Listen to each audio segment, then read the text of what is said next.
দেশ জুড়ে পালিত হল মহান স্বাধীনতার স্থপতি মুক্তিযুদ্ধের সর্বাধিনায়ক জাতির জনক বঙ্গবন্ধু শেখ মুজিবুর রহমানের ৪৭তম শাহাদাত বার্ষিকী ও জাতীয় শোক দিবস।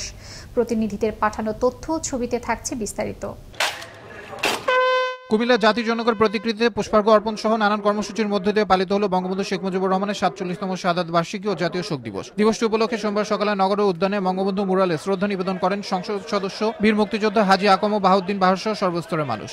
এদিকে কুমিল্লার ১৪ গ্রামে পালিত হল বঙ্গবন্ধু ৪৭তম শাহাদাত বার্ষিকী ও জাতীয় শোক দিবস। এ উপলক্ষে বঙ্গবন্ধুর প্রতিকৃতিতে পুষ্পার্ঘ অর্পণ করেন সাবেক রেলপথ মন্ত্রী মুজিবুল হক মুজিব। পরে উপজেলা আওয়ামী লীগের উদ্যোগে অনুষ্ঠিত হয় দোয়া ও আলোচনা সভা। গাজীপুরে পালিত হল বঙ্গবন্ধু শেখ মুজিবুর রহমানের ৪৭তম শাহাদাত বার্ষিকী ও জাতীয় শোক দিবস। এ উপলক্ষে সোমবার সকালে জেলা প্রশাসক কার্যালয় চত্বরে বঙ্গবন্ধুর প্রতিকৃতিতে পুষ্পার্ঘ অর্পণ করে শ্রদ্ধা জানায় জেলা প্রশাসন, মেট্রোপলিটন ও জেলা পুলিশ সহ বিভিন্ন ব্যক্তি ও সংগঠন। এদিকে গাজীপুরের কালীগঞ্জ উপজেলা ও পৌরসভা প্রশাসন, আওয়ামী লীগ ও বিভিন্ন সংগঠনের উদ্যোগে পালিত হল জাতীয় শোক দিবস ও বঙ্গবন্ধুর ৪৭তম শাহাদাত বার্ষিকী। এ উপলক্ষে কোরআন তেলাওয়াত সহ বিভিন্ন কর্মসূচি পালিত হয়।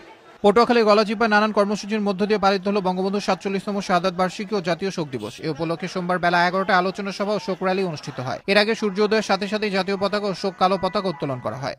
এদিকে পটুয়াখালী কলাপাড়ায় বিনম্র শ্রদ্ধা ও শোকের মধ্য দিয়ে পালিত হল বঙ্গবন্ধুর ৪৭তম শাহাদাত বার্ষিকী ও জাতীয় শোক দিবস। এ উপলক্ষে সোমবার সকালে আলোচনা সভা ও বিশেষ দোয়া মোনাজাত অনুষ্ঠিত হয়। এতে প্রধান অতিথি ছিলেন পটুয়াখালী ৪ আসনের সংসদ সদস্য মহিবুর রহমান। ঝিনাইদহের হরুণাকুণ্ডুতে পালিত হল জাতির জনকের ৪৭তম শাহাদাত বার্ষিকী। এ উপলক্ষে সোমবার সকালে বঙ্গবন্ধুর প্রতিকৃতিতে পুষ্পস্তবক অর্পণ, আলোচনা সভা ও দোয়া মাহফিল অনুষ্ঠিত হয়।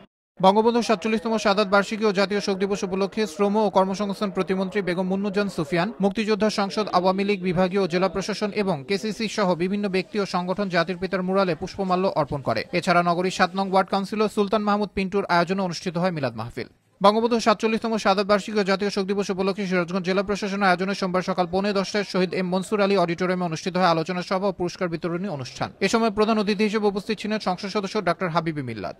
সিরাজগঞ্জের উল্লাপাড়ায় বঙ্গবন্ধুর ৪৭তম শাহাদাত বার্ষিকী ও জাতীয় শোক দিবস উপলক্ষে কালো ব্যাজ ধারণ, জাতির জনকের প্রতিকৃতিতে পুষ্পার্ঘ অর্পণ, আলোচনা সভা, শোক র্যালি ও বিশেষ মোনাজাত অনুষ্ঠিত হয়।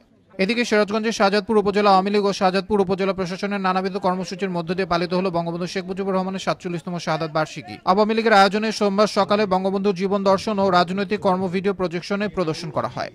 টাঙ্গাইলে বঙ্গবন্ধুর ৪৭তম শাহাদাত বার্ষিকী ও জাতীয় শোক দিবস উপলক্ষে সোমবার সকালে জেলা প্রশাসন কার্যালয়ের সামনে জনসেবা চত্বরে বঙ্গবন্ধুর প্রতিকৃতিতে ফুলের শ্রদ্ধাঞ্জলি জানানো হয়। প্রথমে রাষ্ট্রের পক্ষে জেলা প্রশাসক ডক্টর আতল গনি শ্রদ্ধাঞ্জলি জানান। পরে স্থানীয় সংসদ সদস্য ও আওয়ামী লীগ নেতৃবৃন্দ ও পুলিশ প্রশাসন সহ সর্বস্তরের মানুষ শ্রদ্ধা নিবেদন করেন। এদিকে টাঙ্গাইলে নাগরপুরে জাতীয় শোক দিবস উপলক্ষে সোমবার সকালে উপজেলার বিভিন্ন স্থানে বঙ্গবন্ধুর প্রতিকৃতিতে পুষ্পস্তবক অর্পণ করে নাগরপুর উপজেলা প্রশাসন ও বীর মুক্তিযোদ্ধারা। পরে উপজেলা নির্বাহী অফিসার ওয়াহিদুজ্জামানের সভাপতিত্বে এক সভায় প্রধান অতিথির বক্তব্য রাখেন টাঙ্গাইল ৬ আসনের সংসদ সদস্য আহসানুল ইসলাম টিটু। বঙ্গবন্ধুর ৪৭তম শাহাদাত বার্ষিকী ও জাতীয় শোক দিবস উপলক্ষে সোমবার সকালে পরিষদ হলরুমে উপজেলা প্রশাসন আয়োজিত আলোচনা সভায় ভালুকা উপজেলা নির্বাহী কর্মকর্তা সালমা খাতুনের সভাপতিত্বে বক্তব্য রাখেন সংসদ সদস্য কাজিমুদ্দিন আহমেদ ধনু ও সংরক্ষিত আসনের সংসদ সদস্য মনিরা সুলতানা মনি সহ অন্যান্যরা। আবরার আহমেদ মাহি, আনন্দ টিভি, ন্যাশনাল ডেস্ক।